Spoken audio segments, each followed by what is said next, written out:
पर्व विशेष भागवत धर्मी नृसिंहम जयंती रामनवमी वामन जयंती जन्माष्टमी उत्तमोत्तम शिवरात्र। आज वामन जयंती विशेष पर्वकाळ। सर्व वैष्णव भक्तांना एकदा युधिष्ठिराने श्रीकृष्ण परमात्म्याला प्रश्न केला, हार्दिक शुभेच्छा। हे श्रीकृष्णा, भाद्रपद महिन्याच्या शुक्ल पक्षातील एकादशीचे नाव काय? तिची देवता कोणती? व्रताचा विधी कसा सांगितला आहे व हे व्रत केल्याने काय पुण्य मिळते हे सविस्तर मला सांगा। श्रीकृष्ण परमात्मा हसून म्हणाले, हे धर्मराजा, ही स्वर्ग व मोक्ष मिळवून देणारे महापुण्यकारक वामन एकादशी आहे। याच एकादशीला जयंती एकादशी असेही नाव आहे। शिवाय आषाढी एकादशीला झोपी गेलेले भगवान या एकादशीच्या दिवशी एका कुशीवरून दुसऱ्या कुशीवर वळतात, म्हणून या एकादशीला लोक परिवर्तन एकादशी असेही म्हणतात। अशा एकादशीचे महात्म्य मी तुला सांगतो ते ऐक। या एकादशीची कथा ऐकल्याने सर्व पापांचा नाश होतो। या एकादशीचे व्रत सर्व पापी लोकांच्या पापाचे शमन करते।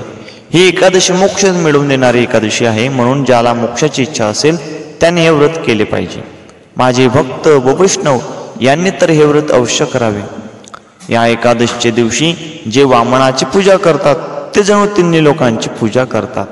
अशी पूजा करणारे लोक शेवटी विष्णूच्या निकट जाऊन राहतात। जो या जयंती एकादशीचे दिवशी कमलासारखे नेत्र असलेल्या वामनाची पूजा करतो व त्यावेळी कमळे अर्पण करतो त्याला सर्व जगाची पूजा केल्याचे आणि सनातन देव ब्रह्मा विष्णू महेश या तिघांचीही पूजा केल्याचे फळ मिळते। हे व्रत केल्यानंतर सर्व त्रैलोक्यात दुसरे काही कर्तव्य शिल्लकच उरत नाही। युधिष्ठिराने विचारले, हे जनार्दना, माझ्या मनात फार मोठी शंका उत्पन्न झाली आहे।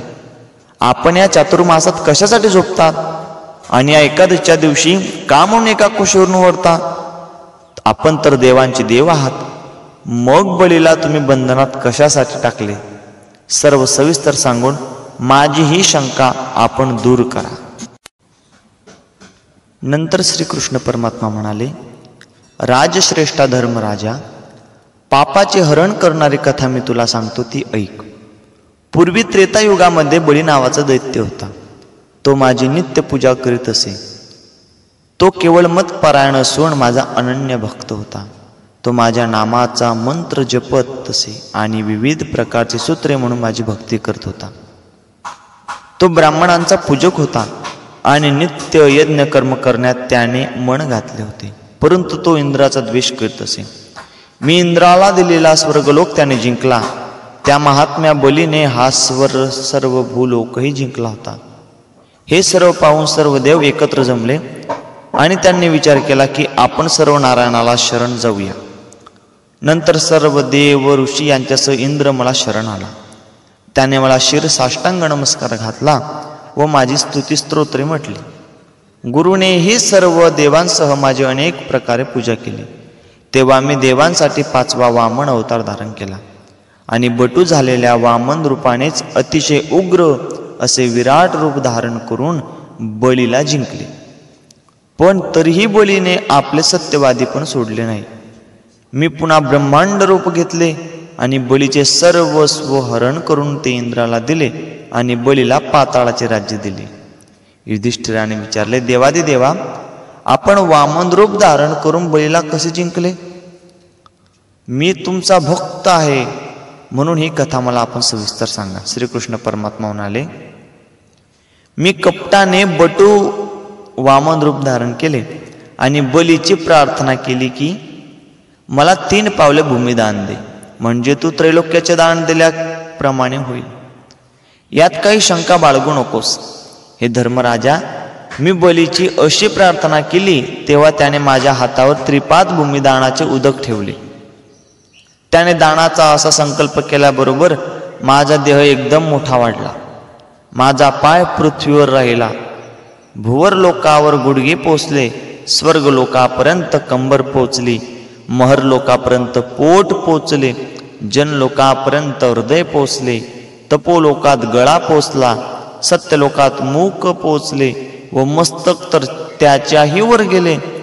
त्यावेळी चंद्र सूर्य योगांसह नक्षत्रगण, इंद्रांसह सर्व देव, शेषासह सर्व नाग या सर्वांनी वेदातील विविध सूक्तांनी व नाना प्रकारच्या स्तोत्रांनी माझी स्तुती केली.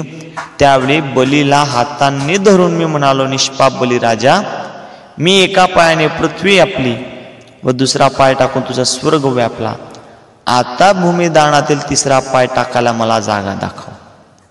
असे म्हणताच त्याने मला आपले मस्तक दाखवले व आपले मला समर्पण केले. त्यावेळी मी माझा एक पाय त्याच्या मस्तकावर ठेवला आणि माझे पूजन करणाऱ्या त्या भक्त बलीला रसातला स्थापन केले. विनयाने नम्र झालेल्या त्या बलीला पाहून मी म्हणालो, हे निरंतर तुझ्या सन्निध राहील मी. धर्मराजा, मी त्या भाग्यशाली बलीला विरोचनाच्या पुत्राला असे वचन दिले होते, म्हणून शयनी एकादशी पासून कार्तिकी एकादशी पर्यंत माझी मूर्ती बलीच्या जवळ पाताळात राहते व दुसरी मूर्ती श्रेष्ठ क्षीरसागरात शेषाच्या आसनावर झोपते. ती मूर्ती भाद्रपद महिन्याच्या शुक्ल पक्षातील एकादशीला एका कुशीवरून दुसऱ्या कुशीवर वळते.